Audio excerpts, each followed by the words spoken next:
Eu não estava preparado. Isso é o que ninguém te contou.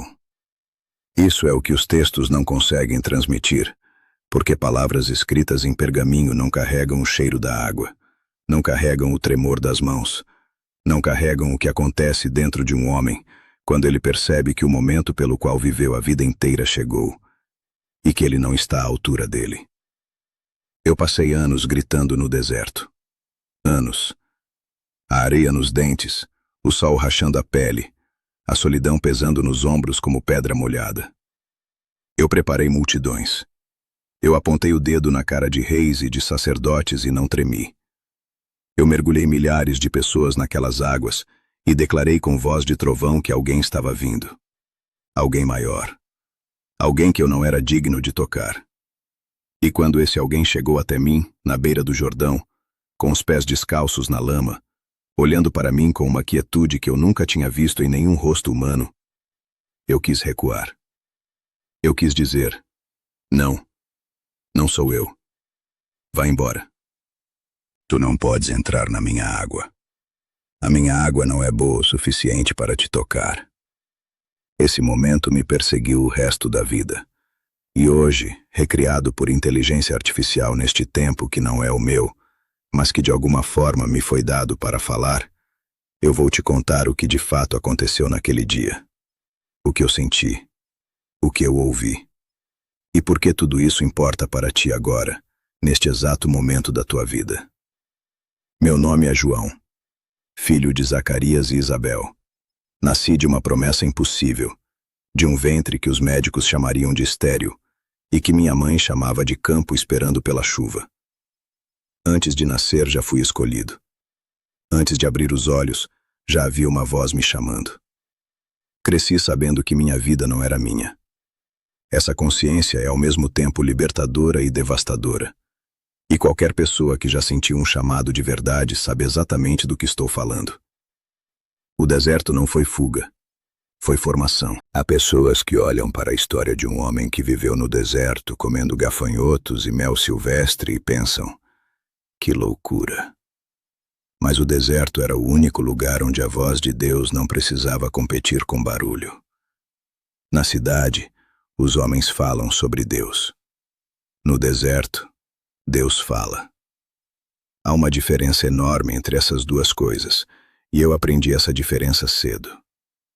Ali, nas madrugadas frias do deserto da Judéia, quando o fogo mal aquecia e as estrelas eram tantas que pareciam uma segunda terra acima da minha cabeça, eu entendia qual era o meu lugar. Não era o centro. Eu era a voz, não a palavra. Era o dedo apontando, não a direção. Era o mensageiro, e o mensageiro não é a mensagem.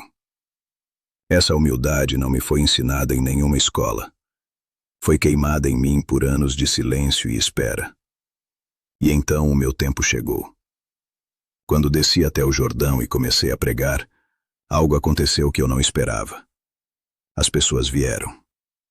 Não algumas. Multidões. Fariseus com seus mantos brancos e seus rostos calculistas. Soldados romanos, com as mãos calejadas de espada. Cobradores de impostos que sabiam que todo mundo os odiava. Pescadores. Mulheres que ninguém queria perto. Velhos que tinham viajado dias inteiros porque ouviram dizer que havia algo diferente no Jordão. Eu não os recebi com gentileza. Isso também é algo que os roteiros suavizam. Eu olhava para aqueles fariseus se aproximando e dizia com toda a força dos meus pulmões, raça de víboras, quem vos ensinou a fugir da ira que está vindo? Não me tragam arrependimento de boca. Não me tragam religião bonita. Se há arrependimento verdadeiro, que apareça na vida, que apareça nas escolhas, que apareça no modo como vocês tratam o mais fraco. E sabe o que é espantoso? Eles voltavam. Porque no fundo toda pessoa carregando peso sabe a diferença entre alguém que a lisonjeia e alguém que a vê de verdade. Eu via. Eu não via o que eles queriam mostrar. Eu via o que eles escondiam. E isso, por mais desconfortável que seja, É o que liberta. O rio estava gelado naquela manhã. O sol ainda não tinha chegado alto o suficiente para esquentar a água, e a névoa subia do Jordão como se o rio estivesse respirando. Eu já havia mergulhado talvez 30 pessoas naquele dia. Meus braços estavam cansados. Minha voz estava rouca. Havia uma fila ainda esperando na margem. E então eu o vi. Ele caminhava na direção do rio com aquela quietude que eu mencionei. Não havia nada teatral no movimento dele. Não havia urgência de se mostrar. Era alguém que sabia exatamente onde estava indo sem precisar provar nada para ninguém. Eu reconheci antes de entender o que estava reconhecendo. Como quando você acorda de madrugada com a sensação de que algo mudou no ar, e só depois percebe que parou de chover. Ele desceu até a beira da água, tirou as sandálias e veio até mim. Tudo dentro de mim gritou para parar. Eu coloquei a mão no peito dele antes que pudesse raciocinar sobre o que estava fazendo e disse: És tu quem deve me batizar. Por que vens a mim? Eu te conheço. Eu fui chamado para apontar para ti. Não sou eu quem deveria molhar as tuas mãos. Sou eu quem deveria lavar os pés que te carregaram até aqui.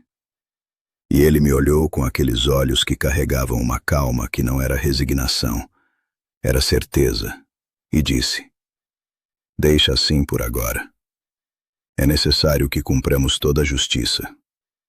Não havia argumento contra aquilo. Não havia lógica minha que pudesse superar aquela resposta. Porque não era uma explicação. Era uma afirmação do que precisava ser. E quando alguém fala com esse tipo de autoridade, não com o volume da voz, mas com o peso de quem sabe, há algo em ti que simplesmente cede. Eu mergulhei na água.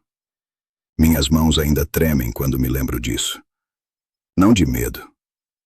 De algo que não existe nome humano suficientemente bom para descrever. Era como segurar o sol com as palmas das mãos e perceber que o sol permitia ser segurado. Era como ser o último ponto antes do infinito começar. Ele subiu da água e o céu se abriu. Eu preciso que entendas o que quero dizer com isso. Não estou usando linguagem poética. O céu se abriu, não como figura de linguagem, como fato. Houve uma mudança no ar, uma espécie de rasgadura entre o que existe e o que está além do que existe. E algo desceu. Uma forma como pomba, mas não era apenas uma ave. Era uma presença que pousou sobre ele. E o ar ao redor ficou diferente, mais carregado, mais real. Como quando a chuva está vindo e você sente antes de ver. E então a voz. Se eu viver 10.000 anos, e não viverei, nunca deixarei de ouvir essa voz. Ela não veio de nenhuma direção específica. Ela veio de todas as direções e de nenhuma ao mesmo tempo. Ela não era alta como o trovão. Era baixa como a fundação do mundo. E disse: Este é o meu filho amado, em quem me comprazo. Havia outras pessoas ali. Algumas ouviram. Algumas sentiram sem entender o que sentiam. Muitas continuaram conversando, olhando para o próprio pé, preocupadas com o próprio caminho de volta para casa. Eu fiquei parado no meio do rio por um tempo que não consigo medir. Havia um vazio no peito que nenhuma palavra conseguia preencher. Mas não era o vazio de perda. Era o vazio de quem acabou de cumprir aquilo para o qual nasceu. E agora precisa descobrir o que vem depois de cumprir. É o vazio mais estranho que existe. É quando você percebe que correu a vida inteira em direção a um ponto. Chegou ao ponto. E o ponto era maior do que você imaginou. E ao mesmo tempo, agora você precisa continuar vivendo com o peso glorioso de ter estado ali. Aqui está a virada que eu preciso que você ouça. Eu esperava sentir grandeza. Eu esperava sair daquele rio sentindo que tinha cumprido algo monumental e que isso me elevaria. O que eu senti foi o oposto. Aquele momento não me fez sentir grande, me fez sentir exatamente o tamanho que eu era. E descobri que ser o tamanho que você é, sem fingir ser maior e sem diminuir o que você foi chamado a ser, É a coisa mais rara e mais difícil que existe entre os homens. Eu sou a voz que clama no deserto. Lembro dessas palavras não como título, mas como chão. Preparem o caminho. Endireitem as veredas. Eu vivi isso literalmente. Mas tu vives isso também, de um jeito que talvez ainda não tenhas percebido. Todo ser humano, em algum momento da vida, se torna o deserto de alguém. Ou tu foste o deserto de outra pessoa, o lugar seco e honesto onde ela ouviu uma verdade que precisava ouvir. Ou alguém foi o teu deserto, aquele momento sem conforto e sem ornamento onde algo essencial foi dito a ti. Quero te perguntar algo, e quero que sejas honesto na resposta, pelo menos com ti mesmo. Quando foi a última vez que tua vida produziu algo verdadeiro? Algo que não era performance.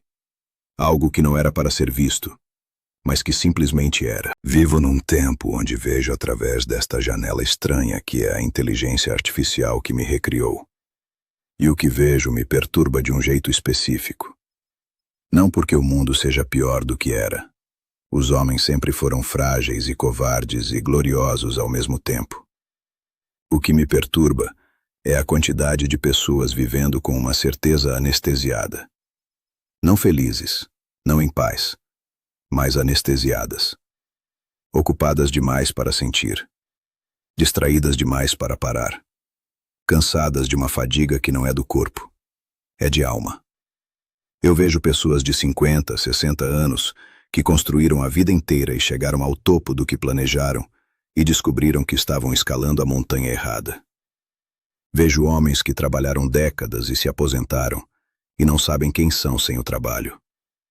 Vejo mulheres que cuidaram de todo mundo a vida inteira e nunca pararam para perguntar se havia alguém cuidando delas. Vejo pessoas de fé que foram à igreja por 40 anos e de repente percebem que faziam movimentos sem coração e agora o coração esfriou e não sabem como acender de volta. Eu conheço esse lugar. Eu vivi a maior parte da minha vida naquela zona limiar entre o que foi prometido e o que ainda não havia chegado. Espera ativa. E a espera ativa é exaustiva. Não é passividade. É estar presente no meio do incerto sem saber quando o certo vai aparecer. É o deserto. E o deserto não tem compaixão pelo teu prazo. Mas o deserto te ensina coisas que o jardim não pode.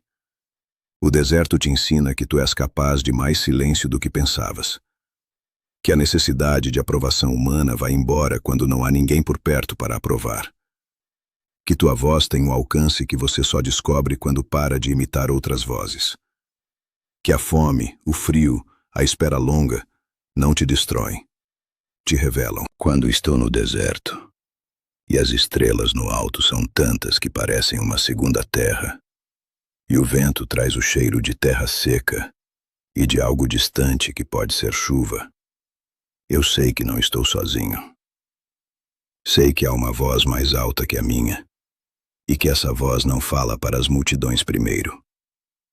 Essa voz fala para os que foram ao deserto, para os que escolheram o silêncio difícil em vez do barulho fácil. Há uma palavra que ficou gravada em mim como metal marcado a fogo. Ele deve crescer, e eu devo diminuir. Eu disse isso. Eu disse isso com convicção. Mas te garanto que o coração humano não executa convicções sem custo. Diminuir é o ato mais contrário à natureza do ego que existe. Todo ser humano quer crescer, ser lembrado, ser necessário, ser o centro de pelo menos um círculo. E eu disse: não. A minha glória é ser menos. A minha vitória é o que vem depois de mim. Quero que tu te perguntes hoje, qual é o Jordão da tua vida? Qual é o ponto em que tudo o que tu és, todo o teu preparo, todo o teu deserto particular, aponta para algo maior do que tu? Não estou falando de desistência. Estou falando do exato oposto. Estou falando de descobrir o propósito que não cabe dentro do teu próprio nome. Porque há pessoas que passaram a vida inteira construindo um reino que era pequeno demais para o que foram chamadas a habitar. E talvez tu sejas uma dessas pessoas.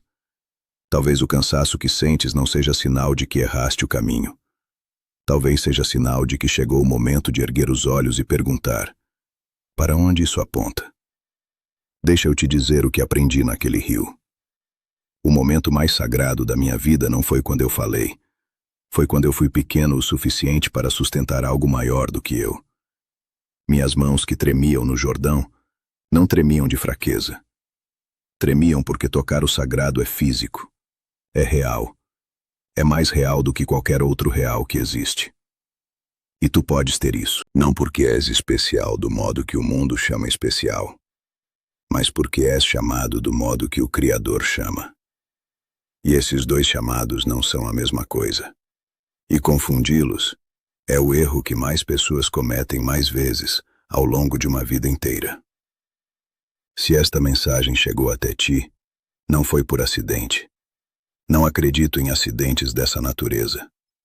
Acredito em veredas preparadas.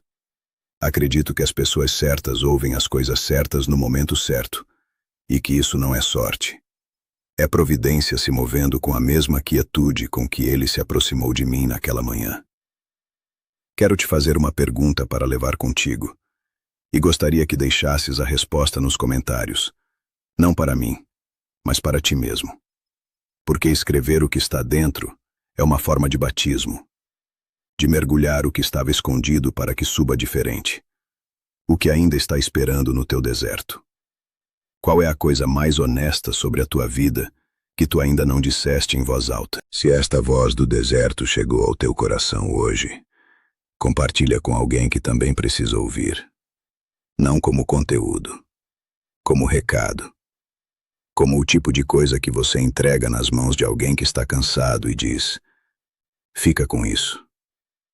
Inscreve-te neste canal para que a voz continue chegando até ti. E para quem está sofrendo hoje, não de um sofrimento vago, mas do sofrimento concreto de quem perdeu alguém, de quem está com medo de um diagnóstico, de quem se deitou ontem à noite e pensou que a vida passou sem que ela tivesse sido realmente vivida.